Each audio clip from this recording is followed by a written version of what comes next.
In the Slammer. 35 years inside with Noel Razor Smith. Hello and welcome to In the Slammer, 35 years inside with Noel Razor Smith. My name's Elliott Frisby and this is the podcast where we talk the truth, the whole truth and nothing but the truth.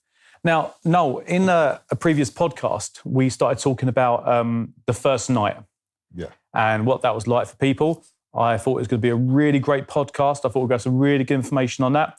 We stayed on it for about 2 minutes before suddenly the direction went in a completely different angle and just some amazing content, amazing insight as well. And there was something that you touched on, and we'll go back to the first night another time, but there was something that you touched on which I wanted to explore further. And you mentioned that that you consider to have about 5,000 people inside who are a danger to society. So there's about 75,000 people who don't necessarily need to be inside. And the reason why it resonates with me, because I think that if anyone, even if it was like a petty crime and they were inside, as soon as they come out and say, I've been in prison, they will get put in a category. They'll get tarnished. That's how they'll get looked at. So what do you mean about that you consider to be 5,000 people inside who should be and about 75,000 who shouldn't? Well, I think one of the things that we should really take into consideration is that prison as this kind of punishment and rehabilitation thing has not been in existence for that long. We started out putting people in cells in this country probably 1,200 years ago. But you were never sent to prison to serve a sentence until very recently. Prisons were actually for debtors. You would be held there until your debt was paid. You weren't serving a sentence. In fact, in a lot of prisons in this country, if you had the money to pay for it, you could live quite comfortably in prison. It's still true to a certain extent today, but not the same as it was in the 18th century, where you could actually buy alcohol, you could have parties in your cell, you could buy a bigger cell, stuff like that. So prison didn't really have any sort of structure as such. And then it was used the actual real punishment in those days was being transported to one of the colonies. So prison became a place where they would take people to wait to be transported. Prison itself was not the punishment. And I think we kind of forget about that in the modern day. Prison only became the punishment, really, at the turn of the 20th century.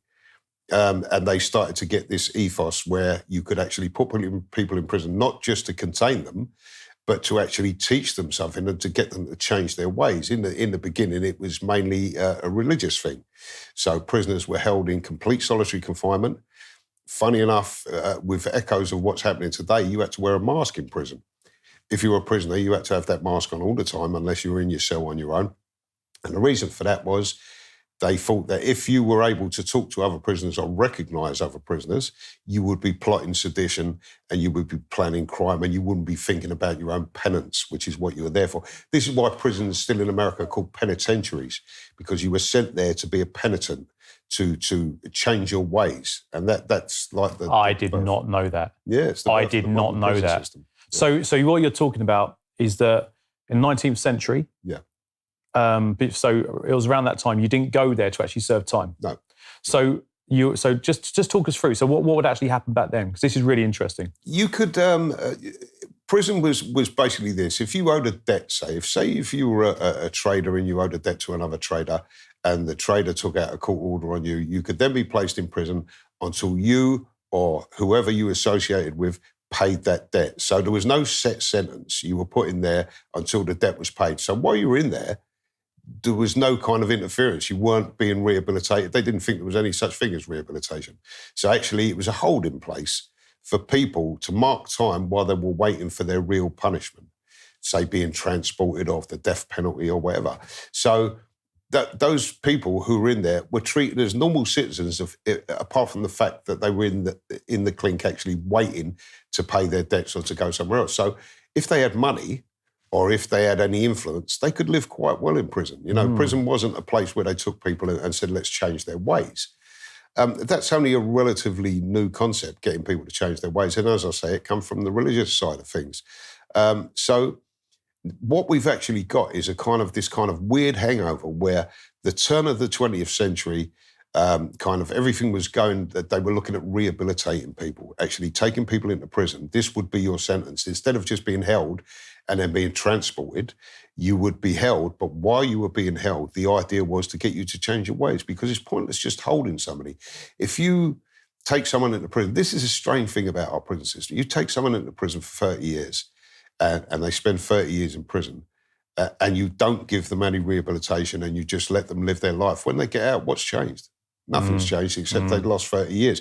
They could still be the same criminal with no fault of what. So the idea was to change criminals' ways, first by religion, then by severe punishment. You could see that in the detention centre system and the Borstal system that came in 1906. And so it became about trying to mould prisoners rather than jailing them for a certain amount of time for their crime, which is, obviously what happens. But then it became such an easy thing to do. If you're a magistrate and you've got these nuisance offenders who are up in front of you every week for the same type of things, and on a deeper level, that the reason they're committing those crimes is because there is something else missing, education. They might be addicted to drugs or alcohol or have, mental health issues. But instead of tackling that, they found it in this country quite easier to just go 6 months in prison. That's it dealt with. You've paid for your crime. The person who you committed the crime against has seen you've gone to prison. Whilst you're in prison, we'll try and change you. But because you're doing less than a year, there's not really a lot we can do. So you're going to come back every year. And these are the kind of people I'm talking about who should not be in prison. If you were to deal with the underlying reasons for crime, if you were to deal with the addictions, it's like, if someone's a drug addict in this country and they are committing crimes, sending them to prison is no value whatsoever, because you can carry on your drug life in prison. You can carry on your offending in prison, stealing from other people, causing trouble. But there's not long enough in prison for them to do anything actually with you. You're not, you tick a few boxes and they say, right, you're getting released. But when you get released, you've still got the same problems, the problems that made you go into prison. If we were to take people who committed their crimes through drugs or alcohol and put them into rehab, actually trying to change their addictions, then they wouldn't keep coming back. It wouldn't work for everybody, don't get me wrong, but it certainly would for a percentage of people. And I don't think they'd be coming back in and out like the revolving door prisons we've got now. There is so much of a high reconviction rate in this country. It is unbelievable. Something like, I think it's 67%, if I remember, of people who are released from their first prison sentence will reoffend and be back in prison again in the next 2 years. Now, that shows you something. And what that shows you is prison doesn't work. I mean, I know the Tories indicate Michael Howard and, people saying prison works. It works only on a base level. This is what people like about the saying prison works, is that if you burgle my house, or if you steal my car, or if you smash my window, or you kick my dog, I want to see you punished if I can't do it myself. So I don't care if you go to prison. It's easy. I know he's gone to prison. That's it. But you're not thinking about the next time I come out and I'm in exactly the same position and I'll burgle your house again or I'll steal your car. There is no treatment to it. So it's kind of a stopgap. If they've got nuisance offenders, which they have in many inner cities, people who are committing crimes almost every day they're out, they're committing crimes for a reason. They're not committing crimes because of the fun of crimes, very few of them. They're committing crimes in order to feed their habits, in order to live. So if you deal with poverty, drug addiction, alcoholism, and then addictions to other things like gambling in particular, there's a lot of people in prison because they're addicted to gambling and have either killed somebody down to their gambling addiction in order to get the money to carry on, or they've got into such a state that they've ended up with no money whatsoever and ended up having to commit crimes to do it. Now, if you don't deal with that gambling addiction whilst you're holding them, when they get out, they've still got the same addiction. They're still going to have to do the same things again. So it's just a never-ending merry-go-round. It's a massive revolving door. You take people into prison for short sentences, do absolutely nothing with them. They lay on their beds all day, watching a portable TV. They get out for an hour to walk around a yard. Maybe, not now that COVID's going on, but in the past, you might be asked to do a tick box course that took 2 days, and then they say, all right, off you go, you're released. What is the point of that?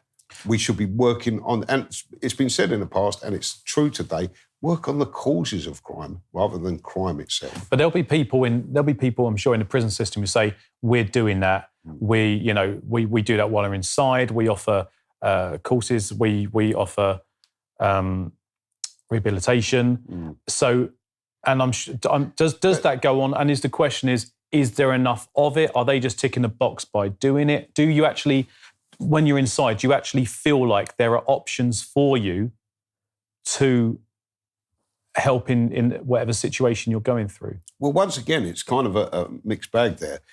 I have to admit, there are probably, there's probably several prisons in this country, Grendon being one of them in Buckinghamshire, a very unique prison, and other prisons that have got, they're like islands, oases, where there is actually rehabilitation going on, or there was before the pandemic. But it's very small. They're few and far between. So, you know, when they talk about prison, when politicians talk about prison, when the tabloids talk about prison, when anybody on a talk show talks about prison, they always bring in rehabilitation. But what they are actually doing is paying lip service to rehabilitation. The government says we will rehabilitate people in prison. What they don't say, which is the truth, is we might be able to rehabilitate, say, 5 or 6 in that prison and 2 in that prison, but on the whole, we're not rehabilitating anybody. Because what they rely on now in the 21st century, since the 20th century, since the 1980s, is prison psychology. There are vast amounts of psychologists and psychology assistants in the prison system now, and almost everything moves on psychology reports. If you're a life sentence prisoner, in order to be released, you have to be judged releasable, not only by the prison officer you work with, your probation, by psychologists who will test you. A lot of lifers hate psychologists. They come in, they're 19, 20 years old, they're assistants.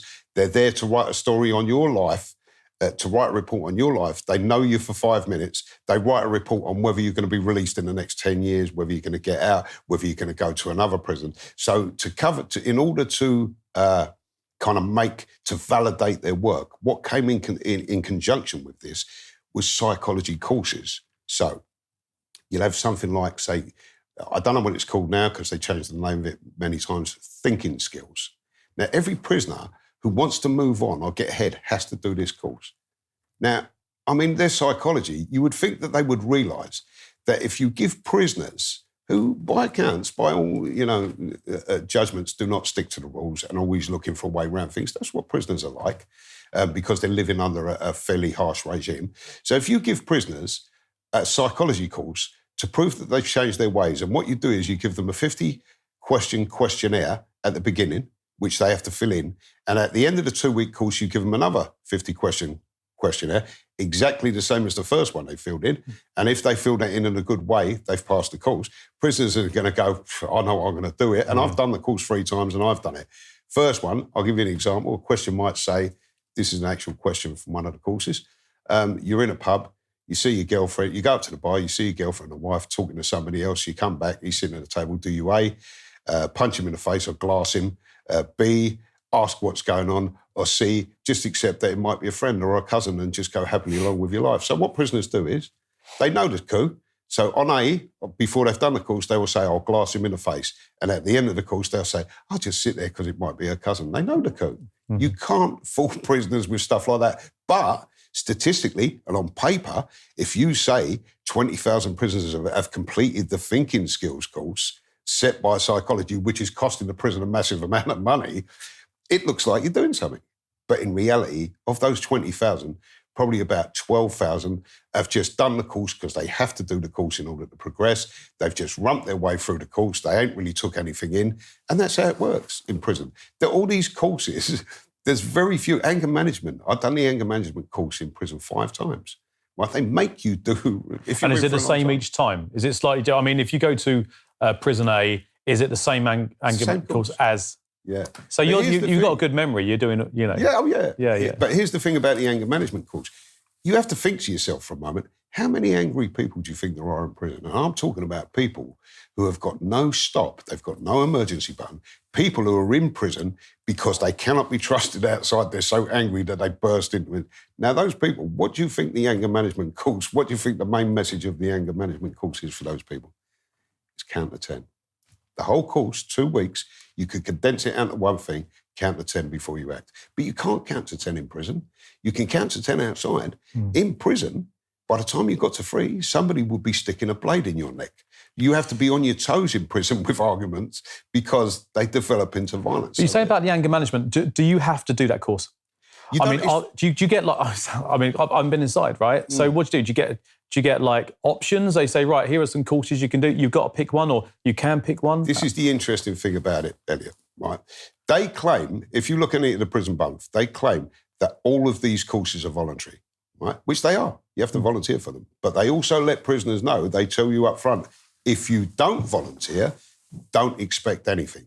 You're not getting out early. You're not moving to a better prison. You're not doing anything if you don't do those. Yeah, they're voluntary. Yeah, you have to volunteer for them. But if you don't volunteer, you ain't. And how do they say that to you? They say it quite plainly. Like they that. do. Yeah. Some of them beat around the bush a bit and say, well, they are voluntary. And you say, well, I don't want to do it. And they go, well, how are you going to get out then? Right, It's as simple as that. Right. Read between the lines, sort of. Yeah, so it's, they claim they're voluntary. And a lot of prisoners absolutely hate them because if you're doing a life sentence or a long term, say you're doing 10 years, they actually put you down to do these things in your sentence plan. So if you're an angry man, they might say, right, before your next sentence plan review, do the anger management course, right? So now it's your target. It's voluntary, but you've got to do it in order to move on. So you go and do the anger management course. 3 years later, they will put on your sentence plan, because there's nothing to put on a sentence plan.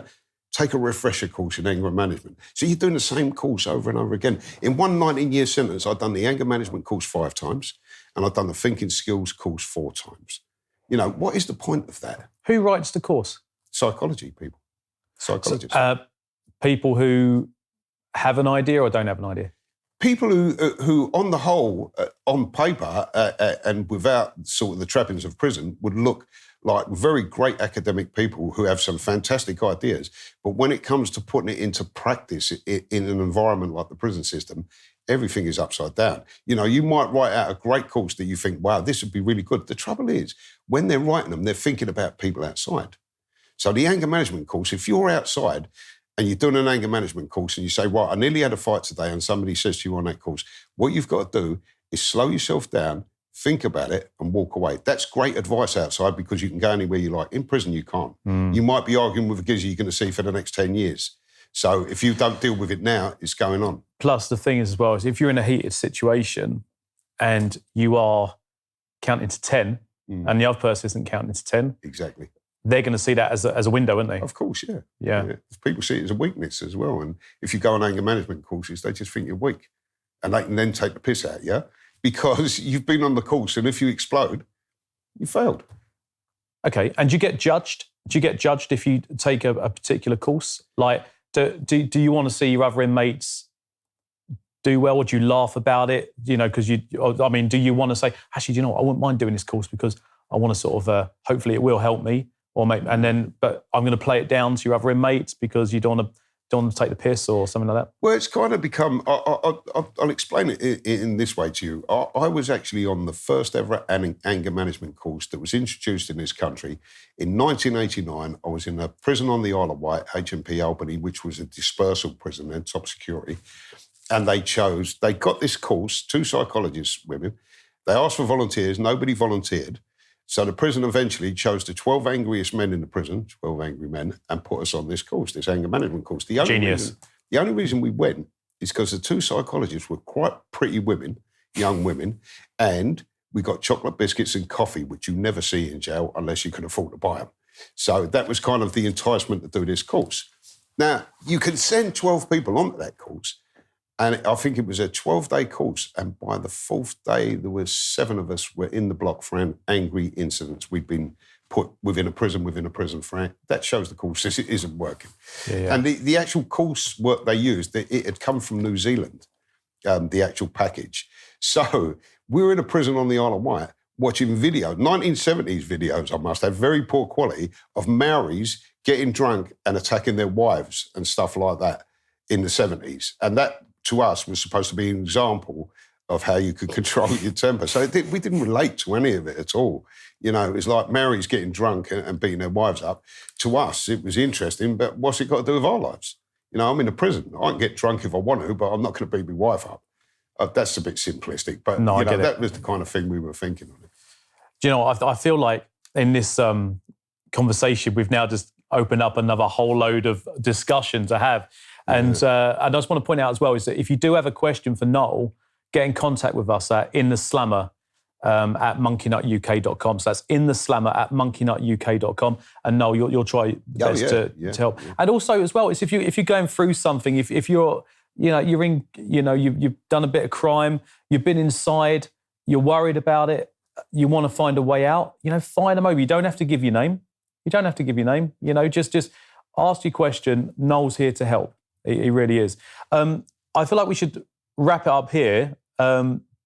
But we could be talking, otherwise our podcast could just go on for 5 hours. Yeah. And we try and do them in a way where, you want a coffee break or something, you can get a good bit of content. So let's wrap it up here. But you've opened up, I've got another 5 topics here. So we'll do them on the next one.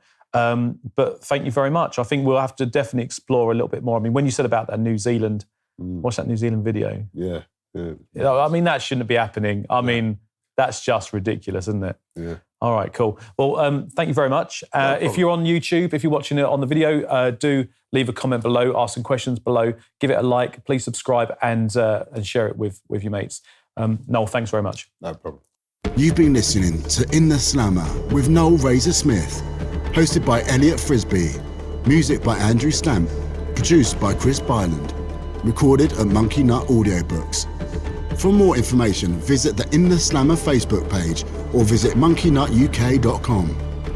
If you have a question or want to contact Noel Razor Smith, then please email intheslammer@monkeynut.uk.com.